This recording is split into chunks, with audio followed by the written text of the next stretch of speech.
जय श्री श्याम। बाबा के चमत्कारों की सीरीज में आज मैं एक और चमत्कार के बारे में बतलाते हुए अत्यंत आनंदित महसूस कर रही हूँ। आज फिर मैं उसी सन्यासी के जीवन में घटी एक और घटना का वर्णन करना चाहती हूँ, जिसका वर्णन मैं अपनी पिछली वीडियो में करती आई हूँ। आज के समय उस सन्यासी की आयु लगभग 60 वर्ष है। वे एक आश्रम के संचालक हैं और बाबा के बहुत बड़े भगत हैं। उनको मैं लगभग 23 वर्ष से जानती हूँ। सन्यासी जी ने मुझे अपने जीवन में हुए एक और चमत्कार का वर्णन करते हुए बताया कि मेरी माताजी के बिहेवियर से मैं बहुत ज़्यादा आहत हो गया और मैंने संन्यास लेने की ठान ली। मैं बाबा के मंदिर में पुजारी जी से मिला और उससे पूछा कि मैं संन्यास कैसे ले सकता हूँ।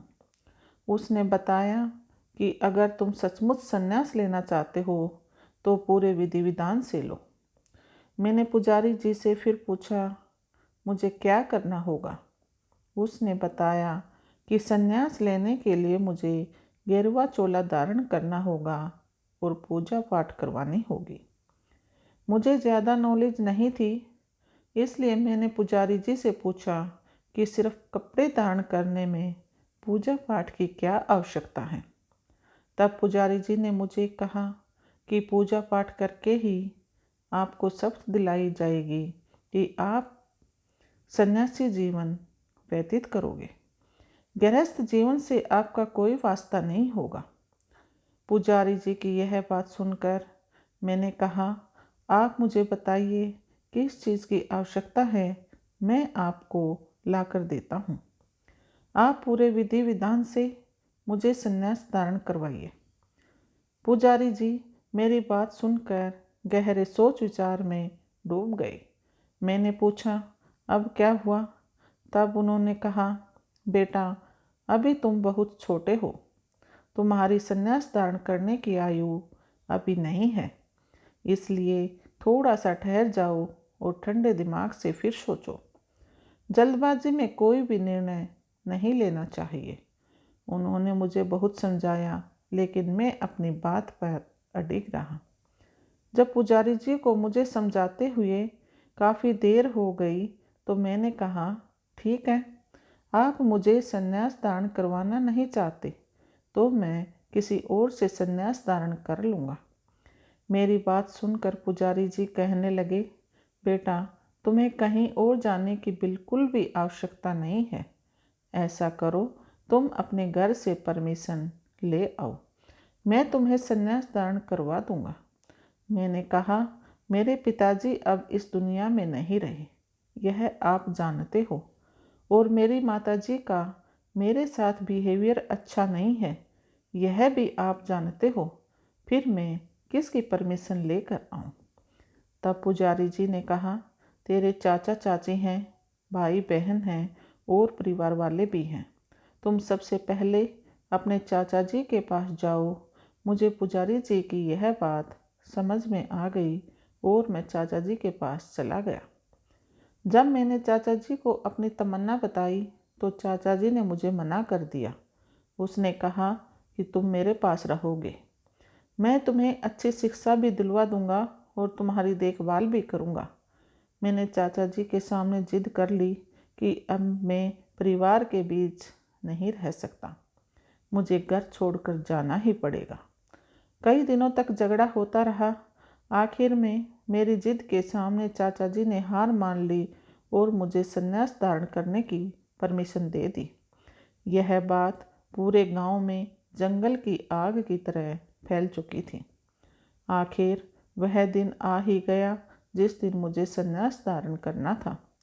पूजा पाठ शुरू हो गई, लेकिन पुजारी जी की तबीयत ज़्यादा ठीक नहीं थी। उसको पता नहीं क्या हुआ कि उसे चक्कर आ रहे थे। कभी कह रहा था कि मेरे पेट में दर्द है तो कभी सिर में दर्द।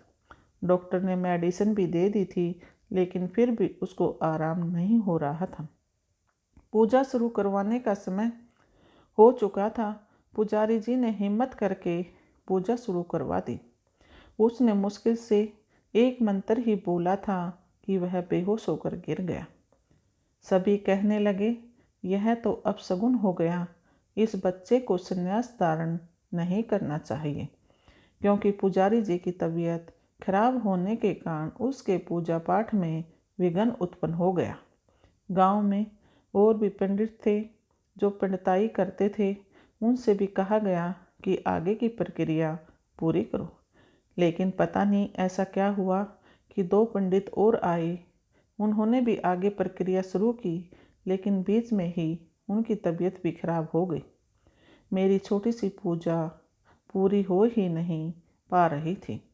चाचा जी ने भी मुझे समझाया कि बेटा, बार बार तुम्हारी पूजा में बाधा उत्पन्न हो रही है, यह अपशगुन है, इसलिए तुम मेरी बात मान जाओ और घर चलो। मैंने कहा कि क्या पूजा नहीं होगी तो मैं संन्यास दान नहीं कर सकूँगा? मैं बगैर पूजा के भी संन्यास दान कर लूँगा। तो मेरे चाचा जी ने मेरे सामने हाथ जोड़कर खड़े हो गए कि बेटा, ऐसा मत कर। पुजारी जी जब ठीक हो जाएंगे तो मैं दोबारा तुम्हारी इच्छा को पूरी करूँगा। लेकिन मैंने भी जिद पकड़ रखी थी। मैं उसी स्थान पर बैठा रहा और बाबा का सिमरन करने लगा कि बाबा, मुझे तो आपकी शरण में जाना है, फिर यह सब कुछ क्या हो रहा है? क्यों मेरी पूजा में विघ्न उत्पन्न हो रहे हैं? मैं बाबा का सिमरन करता हुआ समाधि में चला गया। कुछ देर के बाद मेरी तंद्रा मंत्रों के उच्चारण से टूटी। मैंने आँख खोलकर देखा तो एक साधु बाबा मेरी पूजा करवा रहे थे। उन्होंने मुझे तिलक किया और मेरी पूजा कंप्लीट की। पूजा खत्म होने के बाद मैंने उस साधु बाबा से पूछा, बाबा, आप कौन हो? मुझे जाने पहचाने क्यों लग रहे हो? तो बाबा कुछ नहीं बोले। उन्होंने कहा, बेटा, अब तुम्हारी पूजा कंप्लीट हो चुकी है, इसलिए तुम बड़ों का आशीर्वाद लो और अपने वस्त्र दान करो, क्योंकि वस्त्र दान करने के बाद तुम्हारा इन सभी से रिश्ता खत्म हो जाएगा। मैंने साधु बाबा की बात मानी और मैं वैसा ही करने लगा जैसे बाबा ने मुझे कहा था। अपना चोला दान करने के बाद मैं साधु बाबा को देखने लगा, लेकिन वहाँ पर काफ़ी लोग मौजूद होने के कारण बाबा कब निकल गए किसी को नहीं पता लगा। सभी बाबा को ढूंढ रहे थे कि साधु बाबा कहाँ चले गए। मैंने चाचा जी से पूछा कि यह बाबा कौन थे और कौन लेकर आया था, तो किसी ने कुछ नहीं बताया। उन्होंने यही कहा, हमें नहीं पता यह कौन थे और कहाँ से आए थे। हम तो तुझे समझाने के लिए कोई मार्ग तलाश रहे थे। सभी अपनी अपनी बात कह रहे थे कि तभी हमने देखा एक साधु बाबा मंत्रोच्चार कर रहे हैं। किसी को भी समझ नहीं आया और हम चुपचाप उनको देखते रहे। मैं बड़ा हैरान था, यह कैसे हो गया। आज भी जब मैं उस घटना को याद करता हूँ तो मेरे रोंगटे खड़े हो जाते हैं, क्योंकि बाद में जब मैंने अपने हाथ पर देखा तो मेरे हाथ पर बाबा का तीर वाला लोगो हल्दी से बना हुआ था।